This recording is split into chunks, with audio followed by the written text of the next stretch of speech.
Hi friends, welcome to ವೈಭವ entertainment channel. ಸ್ನೇಹಿತರೆ, ನಾವು ಈ ದಿನ ಕದಿರಿ ಲಕ್ಷ್ಮೀ ನರಸಿಂಹಸ್ವಾಮಿ ದೇವಸ್ಥಾನದ ಬಗ್ಗೆ ತಿಳಿದುಕೊಳ್ಳೋಣ.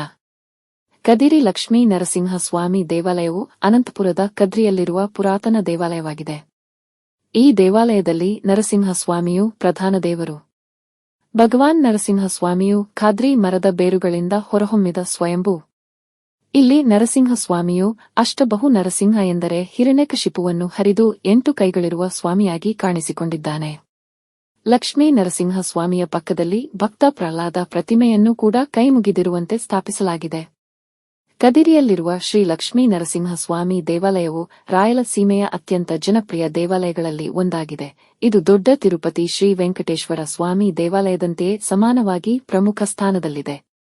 ಧರ್ಮಗ್ರಂಥಗಳ ಪ್ರಕಾರ ಕದಿರಿ ಪಟ್ಟಣದ ಸಮೀಪದಲ್ಲಿರುವ ಗೊಡ್ಡುವೇಲಗಲ ಗ್ರಾಮದ ದುರ್ಗದಲ್ಲಿ ರಾಕ್ಷಸ ರಾಜ ಹಿರಣ್ಯಕಶಿಪುವನ್ನು ಕೊಂದ ನಂತರ ದೇವತೆಗಳು ನರಸಿಂಹನನ್ನು ಪೂಜಿಸಿದ ಸ್ತೋತ್ರಾದ್ರಿ ಬೆಟ್ಟದಲ್ಲಿದೆ.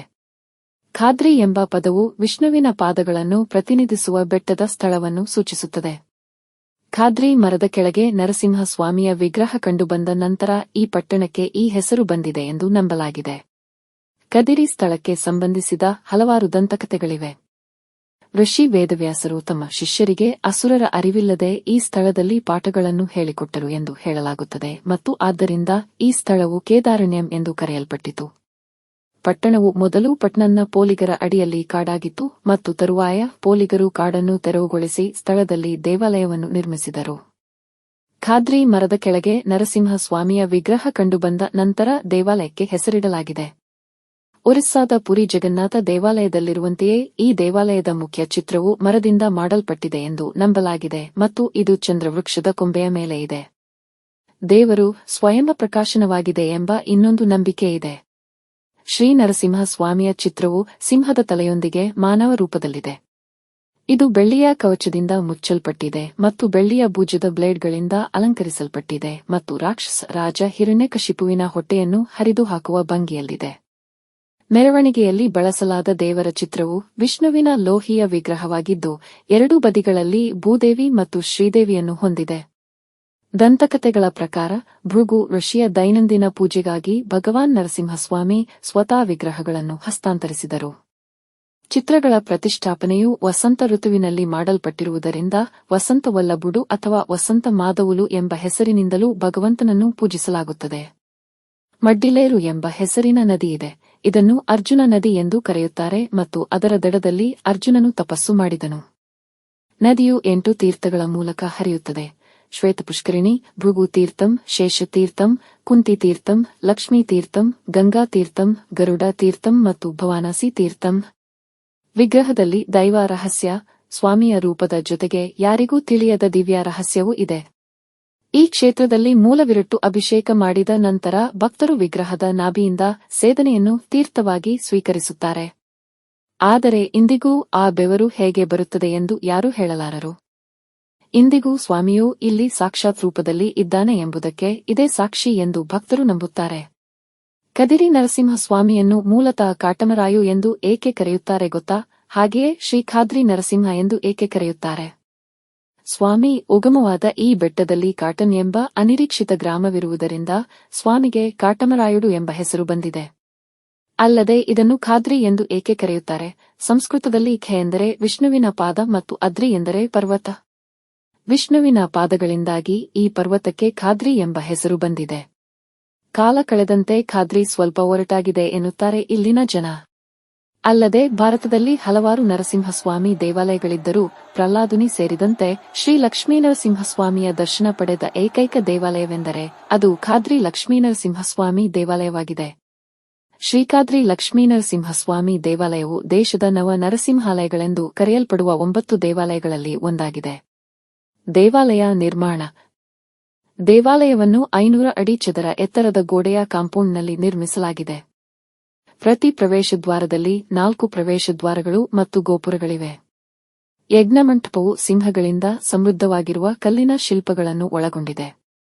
ದೇವಾಲಯವು ಪೂರ್ವಕ್ಕೆ ಮುಖ ಮಾಡಿದೆ ಮತ್ತು ಆವರಣದೊಳಗಿನ ಪ್ರಮುಖ ರಚನೆಗಳು ಕಲ್ಯಾಣಮಂಟಪ, ಯಾಗಶಾಲೆ, ಪಾಕಶಾಲೆ ಮತ್ತು ಉತ್ಸವದ ಸಮಯದಲ್ಲಿ ಭಗವಂತನ ಮೆರವಣಿಗೆಯ ದೇವತೆಯನ್ನು ಇರಿಸುವ ಅಸ್ಥಾನ ಮಂಟಪವನ್ನು ಒಳಗೊಂಡಿವೆ.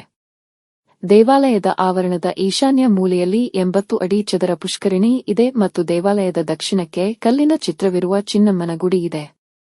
ದೇವಾಲಯದಲ್ಲಿರುವ ಹೆಚ್ಚಿನ ಶಾಸನಗಳು ವಿಜಯನಗರ ಕಾಲಕ್ಕೆ ಸಂಬಂಧಿಸಿವೆ ಮತ್ತು ಕೆಲವು ಹೊರತುಪಡಿಸಿ ಅವು ತೆಲುಗು ಭಾಷೆಯಲ್ಲಿವೆ. ಅರ್ಥಮಂಟಪದ ದಕ್ಷಿಣ ಗೋಡೆಯ ಮೇಲಿನ ಒಂದು ಶಾಸನದ ಪ್ರಕಾರ ಕ್ರಿಸ್ತಶಕ 1274 ರಲ್ಲಿ ಕ್ರಿಸ್ತಶಕ 1332 ಬುಕ್ಕ ಆಯರ ಆಳ್ವಿಕೆಯಲ್ಲಿ ಈ ದೇವಾಲಯವನ್ನು ನಾಯಕನು ನಿರ್ಮಿಸಿದನು. ಮುಂದಿನ ವರ್ಷದ ದಿನಾಂಕದ ಇನ್ನೊಂದು ಶಾಸನವು ಶ್ರೀರಂಗಂ ದೇವಾಲಯವನ್ನು ಜೀರ್ಣೋದ್ಧಾರ ಮಾಡಿದ ಮತ್ತು ವೇದಾಂತ ದೇಶಿಕರ ಸಮಕಾಲೀನರಾಗಿದ್ದ ಕೆಂಪಣ್ಣ ಒಡೆಯರ್ ಅವರ ಅಡಿಯಲ್ಲಿ ಅಧಿಕಾರಿಯಾಗಿದ್ದ ಗೋಪಣ್ಣ ಎಂಬ ವ್ಯಕ್ತಿಯಿಂದ ದೇವರಿಗೆ ಆಭರಣವನ್ನು ಉಡುಗೊರೆಯಾಗಿ ನೀಡಲಾಯಿತು ಎಂದು ಹೇಳುತ್ತದೆ. ಒಂದು ಕಲ್ಲಿನ ಚಪ್ಪಡಿ ಈ ಪದ್ಧತಿಯ ಬಗ್ಗೆ ಶಾಸನವನ್ನು ಹೊಂದಿದೆ, ಅದು ಇನ್ನೂ ಮುಂದುವರೆದಿದೆ. ಸಾಲಿವಾಹನ ಶಕ 1451 ಕ್ರಿಶ 1529 ತಾಡಿಪತ್ರಿಯ ಪಾಳೆಗಾರನು ಆಹಾರ ಬಡಿಸುವ ಪ್ರಾಕಾರಕ್ಕೆ ಪ್ರಸ್ತುತ 1000 ಕಂಬದ ಮಂಟಪ ಎಂದು ಕರೆಯಲಾಗುತ್ತದೆ. ಪಕ್ಕದಲ್ಲಿ ವಸಂತ ಮಂಟಪವನ್ನು ನಿರ್ಮಿಸಿದನೆಂದು ಮತ್ತೊಂದು ಶಾಸನವು ತಿಳಿಸುತ್ತದೆ. ಬ್ರಹ್ಮಾಂಡ ಪುರಾಣದಲ್ಲಿರುವ ಖಾದ್ರಿ ಸ್ಥಳ ಪುರಾಣವು ದೇವಾಲಯದ ಹಿಂದಿನ ಇತಿಹಾಸ, ಹಿರಿಮೆ ಮತ್ತು ಪ್ರಾಮುಖ್ಯತೆಯನ್ನು ವಿವರಿಸುತ್ತದೆ. ಒಂದು ಸಂಕೀರ್ಣವಾದ ಕೆತ್ತಿದ ದೇವಾಲಯದ ಕಾರು ಇದೆ. ಇದು ದಕ್ಷಿಣ ಭಾರತದಲ್ಲಿ ಈ ರೀತಿಯ ಅತ್ಯಂತ ಭಾರವಾಗಿರುತ್ತದೆ ಎಂದು ನಂಬಲಾಗಿದೆ. ಕಾರ್ ಬೀದಿಗಳಲ್ಲಿ ಹಲವಾರು ಸಣ್ಣ ಮಂಟಪಗಳಿವೆ, ಪ್ರತಿಯೊಂದು 4 ಎತ್ತರದ ಕಂಬಗಳ ಮೇಲೆ ಬೆಂಬಲಿತವಾಗಿದೆ. ಅಲ್ಲಿ ದೇವರನ್ನು ಉತ್ಸವಗಳಲ್ಲಿ ಇರಿಸಲಾಗುತ್ತದೆ ಮತ್ತು ಪೂಜಿಸಲಾಗುತ್ತದೆ. ಈ ದೇವಾಲಯದ ಪೂರ್ವ, ಪಶ್ಚಿಮ, ದಕ್ಷಿಣ ಮತ್ತು ಉತ್ತರದಲ್ಲಿರುವ ಪ್ರಸಿದ್ಧ ರಾಜಗೋಪುರಗಳನ್ನು ವಿಜಯನಗರ ಚಕ್ರವರ್ತಿಗಳು, ಚಿನ್ನಮ್ಮ ಎಂಬ ಅಜ್ಞಾತ ಭಕ್ತೆ ಮತ್ತು ಕೋಕಂಟಿ ಪೋಲಿಗರು ನಿರ್ಮಿಸಿದರು.